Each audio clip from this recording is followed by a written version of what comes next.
L'amitié entre Trump et Netanyahou, affichée sur des panneaux publicitaires géants à Jérusalem. C'est même l'un des principaux arguments de campagne du Premier ministre israélien, qui va rendre visite à son grand allié américain à 2 semaines des législatives.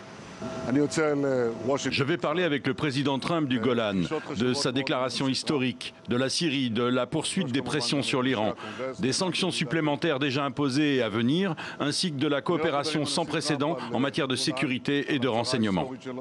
Netanyahou pourrait obtenir à Washington une nouvelle victoire diplomatique, après la reconnaissance par les États-Unis de Jérusalem comme capitale d'Israël et le transfert de l'ambassade américaine dans la ville sainte. C'est le plateau du Golan qui est ciblé. D'après des sources proches de Netanyahou, Donald Trump aurait l'intention de signer dès lundi la reconnaissance de la souveraineté israélienne sur ce territoire revendiqué par la Syrie et annexé par Israël après la guerre des 6 jours de 1967.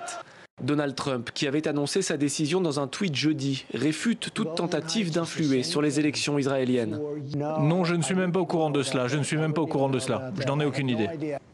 Quelques jours après avoir reçu à Jérusalem le secrétaire d'État Mike Pompeo, Benjamin Netanyahou sera reçu 2 fois à la Maison-Blanche, privilège rare pour un Premier ministre, lundi et mardi.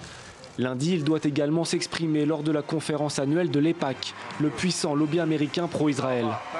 Sous la menace d'une inculpation pour corruption, le Premier ministre israélien espère que sa proximité avec Washington fera oublier ses ennuis judiciaires et freinera la progression dans les sondages de son principal concurrent, le général Benny Gantz.